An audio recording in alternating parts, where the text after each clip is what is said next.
अब जो हमारे पास अगला टॉपिक है वो टॉपिक है कौन सा? निषेचन और अंतरोपण। कौन सा टॉपिक है?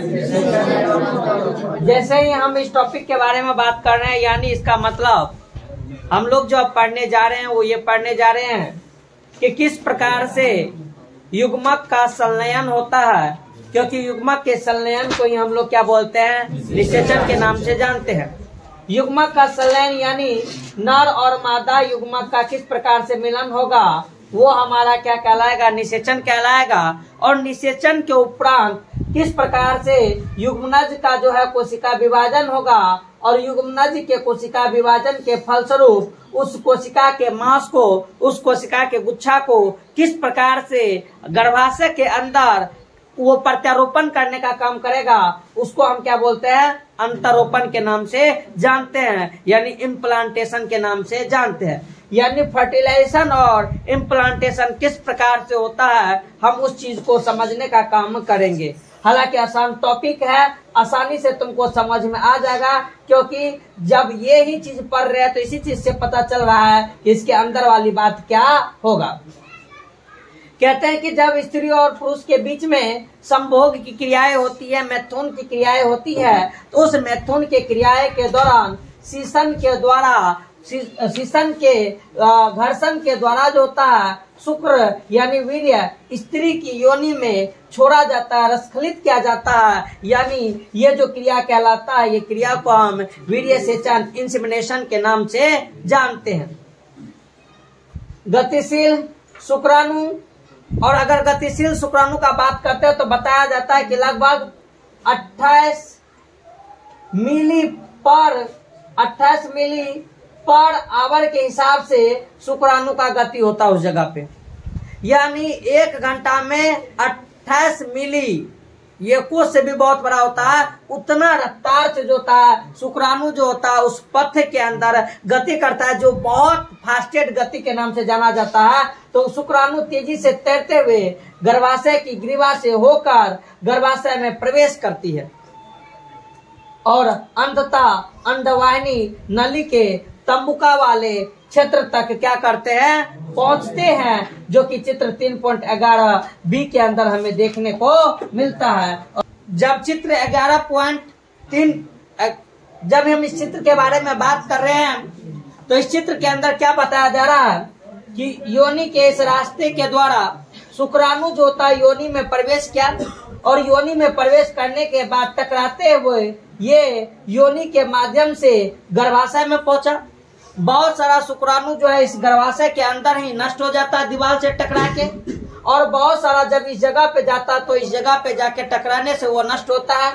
लेकिन धीरे धीरे ये अपना रास्ता को बदलता है, क्योंकि मिलियन ऑफ शुक्राणु के अंदर जंग कोई एक ही जीत पाएगा, और वो धीरे धीरे कोई ऐसा होता है कि जो जाते जाते ये वाले जगह जो है एम्पुला वाला जगह, इस जगह पर जाके क्या करने का काम करेगा? निषेचन। यानी अगर बात करें मादा के इस जनन भाग के किस भाग में अगर निषेचन का कार्य बोला जाएगा तो तुमको याद रहना चाहिए कि ये कौन सा जगह है? एम्पुला।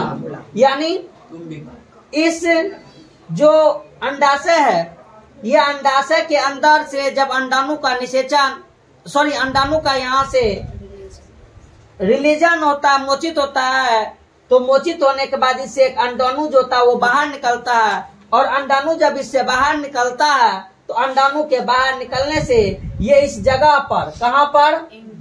इस एम्पुला वाला जगह पर ये अंडाणु भी पहुंचता है, और उसी बीच इधर से कौन सी पहुंचता है? शुक्राणु।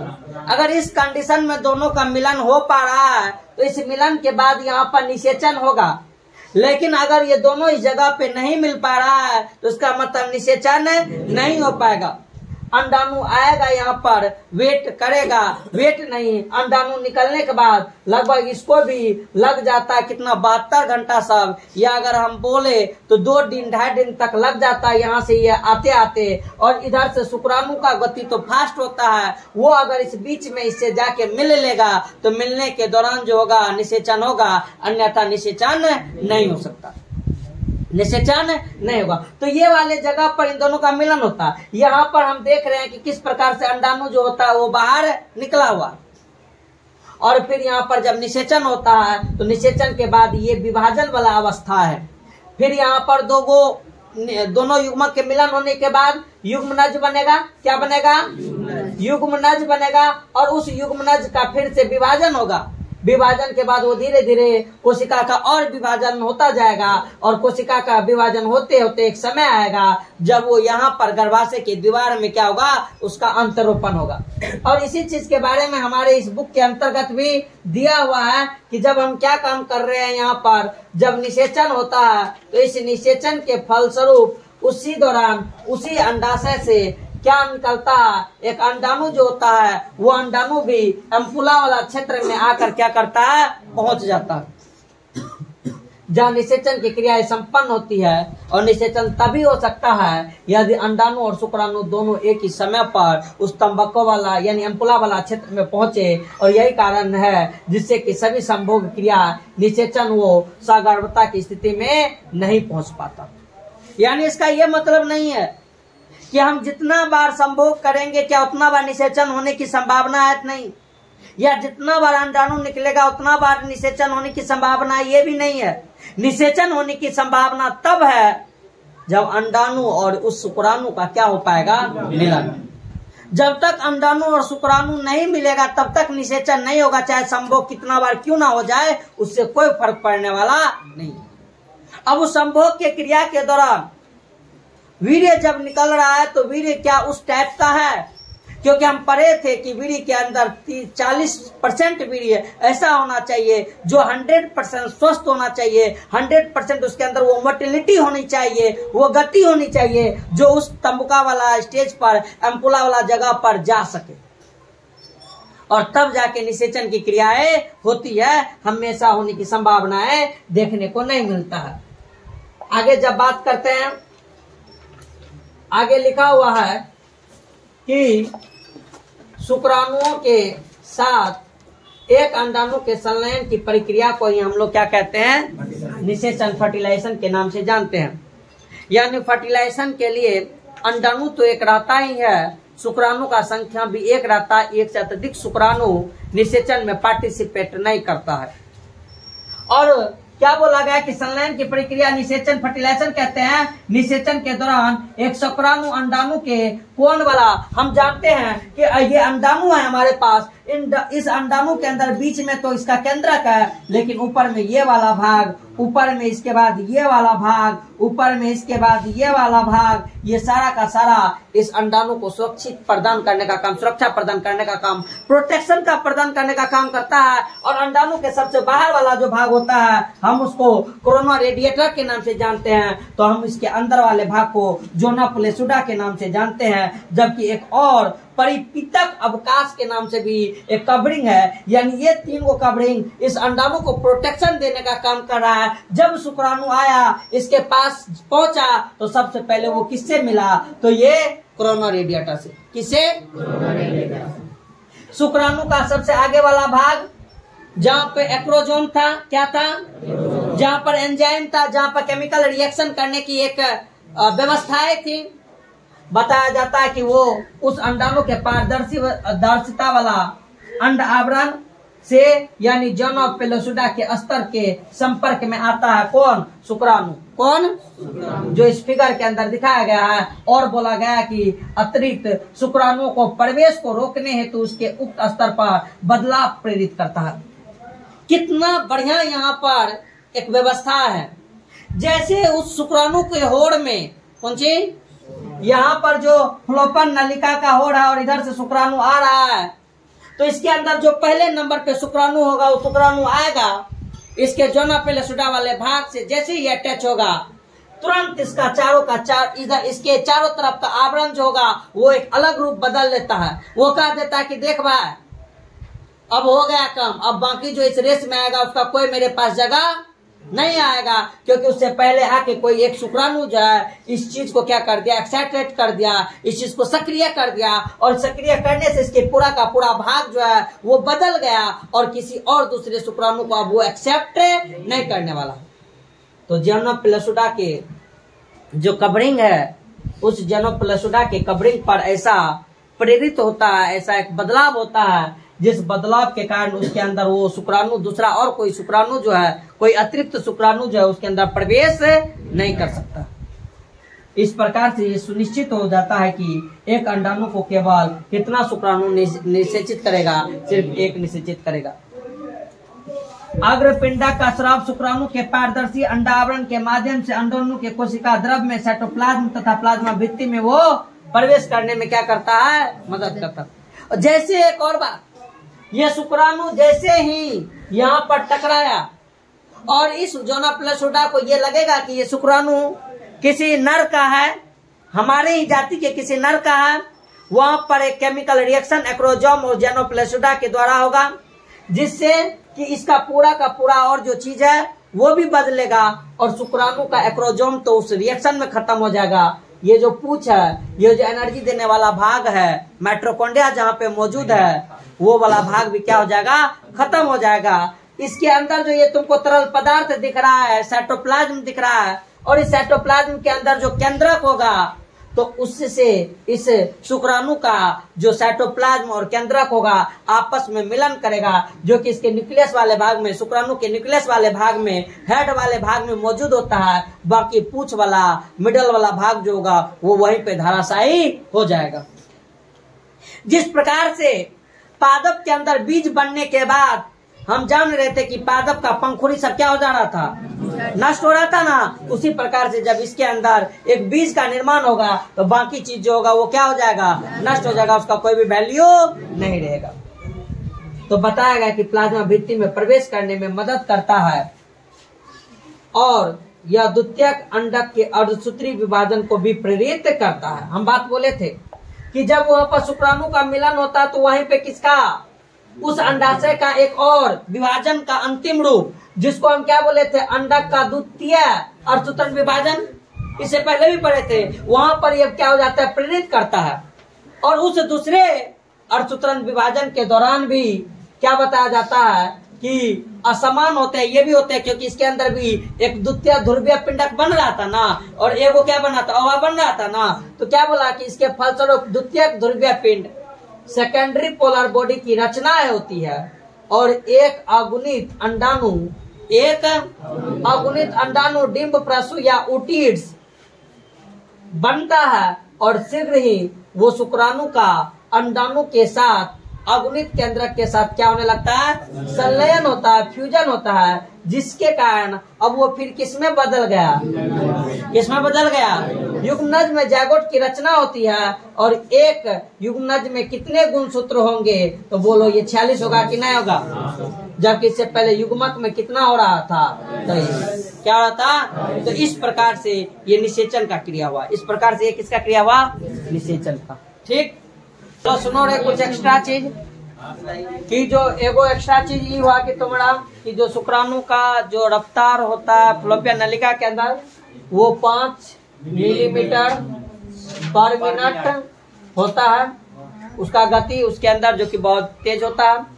दूसरा कि निषेचन के लिए जो टाइम होता है, जैसे अंडाणु अगर निकला है तो अंडाणु का 12 से 24 घंटा तक रहना और शुक्राणु का कितना 48 घंटा, यानी जो अंडोत्सर्ग हुआ तो अंडोत्सर्ग के अंडाणु का उस समय लगभग 12 से 24 आवर तक अंडाणु का जीवन रहता है, उस समय तक वो अम्पुला के पास आता है और उसी दौरान अगर उससे 24 से 48 घंटा के अंदर शुक्राणु उससे क्या कर लेगा, यानी शुक्राणु का जीवन काल 48 घंटा का अगर वो फ्लोपियन नलिका के अंदर गया है तो अगर उस दौरान ये दोनों का आपस में मिलन हो गया तो उस समय निषेचन होने की संभावना है, इसके अलावा निषेचन होने की संभावनाएं नहीं है।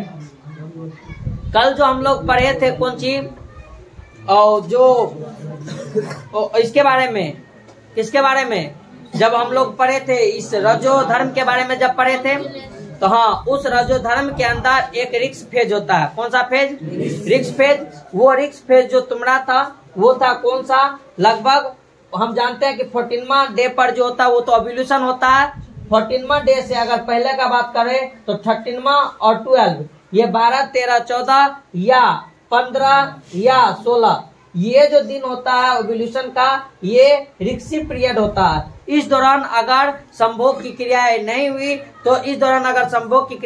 हुई तो निषेचन होने की कोई संभावना नहीं है। इस टाइम, ये टाइम जो था ये उसके लिए रिक्स जोन के नाम से जाना जाता है। इसके बाद वाला जो जोन होता है वो फ्री टाइम होता है। संभोग उस दौरान अगर हो भी जाएगा तो निषेचन होने की कोई संभावना है वहां पे नहीं दिखती है। उसके बाद एक और चीज कि एक्रोजोम के अंदर एक हेलिरुनिडेज करके एक एंजाइम आता है। वो हेलिरुनिडेज एंजाइम जो होता है वही एंजाइम कोरोना रेडिएटा और जोना प्लेसुडा के अंदर एक्रोजोम को ले जाने का, प्रवेश करने का काम जो होता है वो उस एंजाइम के वजह से होता है, जो कि एक्रोजोम के अंदर वो एंजाइम हमें देखने को मिलता है। अब अगला टॉपिक जो हमारा यहाँ पे है वो है किसके बारे में, कि लिंग गुणसूत्र के बारे में, या किस प्रकार से लड़का या लड़की का होना होता है उसके बारे में। उस चीज को हम अभी छोड़ रहे हैं, उसको हम बाद में बताएंगे। लेकिन उससे पहले किस प्रकार से वो विभाजन जो हुआ था, उस समसूत्री विभाजन के बाद किस प्रकार से अंतरोपण की क्रिया होती है, हम उस अंतरोपण की क्रिया पे डिस्कस कर रहे हैं। जब अंतरोपण की क्रिया के अंदर का बात करते हैं तो हम ये बात जानते हैं कि वहाँ पर जो युग्मनज बना था वो युग्मनज का क्या हो रहा था, विभाजन हो रहा था। युग्मनज का क्या हो रहा था, विभाजन। अब जो उस युग्मनज का विभाजन होता है वो विभाजन होता है कैसा विभाजन, समसूत्री विभाजन। समसूत्री विभाजन यानी इसका क्रोमोसोम का नंबर इसके अंदर अगर 46 है तो इसके अंदर भी 2n होगा, इसके अंदर भी क्या होगा, 2n होगा, समसूत्री विभाजन होगा। अब ये जो वहाँ पे जो निषेचन हुआ था, वो निषेचन जो होती है वो एम्पुला में हुई और युग्मनज का निर्माण वहाँ हुआ। वहाँ से अब धीरे धीरे ये किधर की ओर गति करेगा, यूट्रस की ओर। किधर की गति करेगा, शुक्राणु पहले जिधर गया था फिर से निषेचन होने के बाद वो फिर से पुनः उसी रास्ते में लौटेगा और बोल रहे कि अंडवाहिनी के संकीर्ण पथ, स्तमस वाला पथ जो कि यूट्रस के बगल वाला पट होता है, उस गर्भाशय की ओर क्या होना स्टार्ट हो गया, बढ़ना स्टार्ट हो गया। यानी इस जगह पर निषेचन हुआ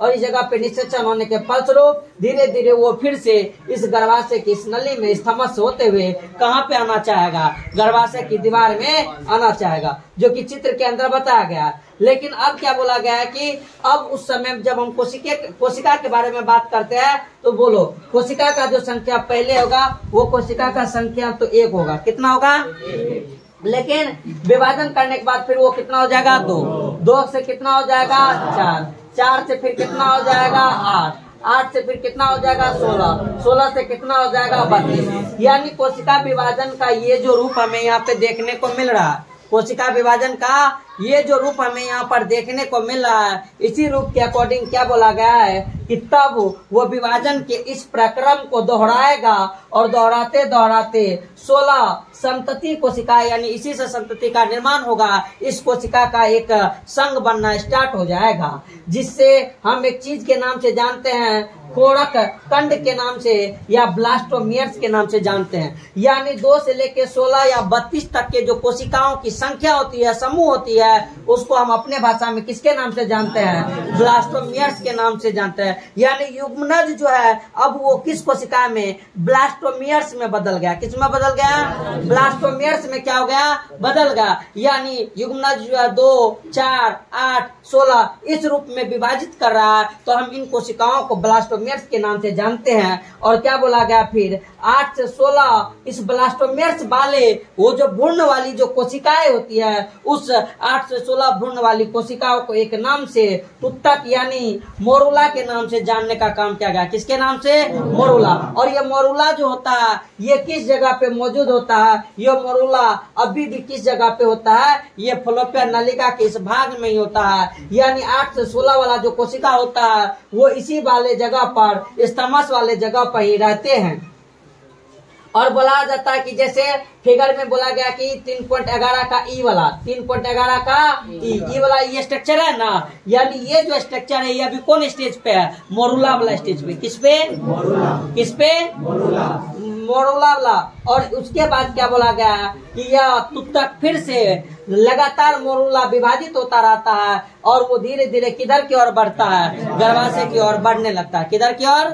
लगभग बताया जाता है कि युग्मनज के 6 दिन के बाद, कितना, ये 16 से 32 कोशिकाओं का आंकड़ा छू लेता है और निषेचन के 6वें दिन वो इतना ज्यादा विभाजित हो जाता है कि वो अब इम्प्लांटेशन होने के लिए गर्भाशय की दीवार के पास आ जाता है। कितना दिन में? 6 दिन में। कितना दिन में?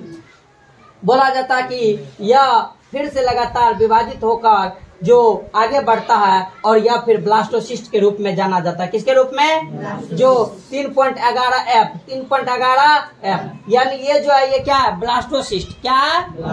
ये जो है ये क्या है? मोरूला। क्या? ये वाला ई वाला क्या? मोरूला। ये वाला क्या? एफ जो है वो क्या है? ये वाला जो ये क्या है? और यही वाला जो यहाँ बना है वो क्या है? युग्मनज। क्या है ये? क्या है ये? अब बात यहाँ पर क्या है कि युग्मज से मोरूला और मोरूला से ब्लास्टोसिस्ट का जो यहाँ पे निर्माण हो रहा है, आगे जाके ये ब्लास्टोसिस्ट का ही अंतरोपण होगा। लेकिन ये जो क्रियाएं यहाँ पे हो रही है इसको बोला गया है ब्लास्टोमियर्स। क्या बोला गया है? क्या बोला गया है? उसको क्या बोला गया है? ब्लास्टोमियर्स के नाम से जाना गया है। और फिर क्या बोला गया है कि जैसे कि ये जो विभाजित होता है, ये जो परिवर्तित होता है, व्यवस्थित होता है, जिसे हम किसके नाम से जानते हैं? सॉरी, ये जो हमारा बना है एक कोरक पुटी में कोरक खंड बाहरी परत में व्यवस्थित हो जाते हैं, जिसे हम पोषक कोरक कहते हैं। अब यहाँ पर भी एगो चीज है। क्या चीज है वो देखो, बहुत बढ़िया चीज है और प्रकृति का ये घटना बहुत बढ़िया मजेदार लगता है हमको। है देखो, जैसे तुम्हारा ये वाला चीज है, जी वाला जो स्ट्रक्चर है ना, जी वाला स्ट्रक्चर में देखना, ये सेल पहले एक पूर्ण रूप से पूरे के पूरे कोशिका में फैला था, बोलना। फिर यहाँ पर ये एक संगठित रूप बना लिया। ये बाहर वाला भाग जो होता है ये ट्रोफोब्लास्ट कहलाया। क्या कहलाया? और ये वाला जो भाग है ये कोशिका का समूह है, ये कोशिका का। और यही वाला जो भाग तुमको दिख रहा है, इस वाले भाग में तरल पदार्थ रहता है, ये इस वाले भाग को पोषण देने का काम करता है, क्योंकि ये कोशिका को पोषण की जरूरत होती है विभाजित करने के लिए और विकसित होने के लिए या अंतरोपण होने के लिए। जब तक ये अंतरोपण होके उस माँ के गर्भाशय से पोषण लेना स्टार्ट नहीं कर देगा, तब तक ये ट्रोफोब्लास्ट जो होगा वो इस कोशिका के समूह को न्यूट्रिशन देने का काम करेगा और बोलेगा तू और विभाजन कर, तू और विकसित कर। बात समझ में आया? तो उस जगह पर जब ये ब्लास्टोसिस्ट बन जाता है तो उस ब्लास्टोसिस्ट के अंदर क्या बोला गया कि एक बाहरी परत जो होता है वो व्यवस्थित हो जाता है और उस बाहरी परत को हम पोषक कोरक ट्रोफोब्लास्ट के नाम से जानते हैं। कोशिकाओं के भीतरी समूह जो पोषक कोरक से क्या होता है? ट्रोफोब्लास्ट से जुड़ा होता है। वहाँ पे अंतर कोशिकीय समूह, पूरा का पूरा समूह बना ना कोशिका का, वो इनर सेलेस्मा के नाम से जाना जाता है।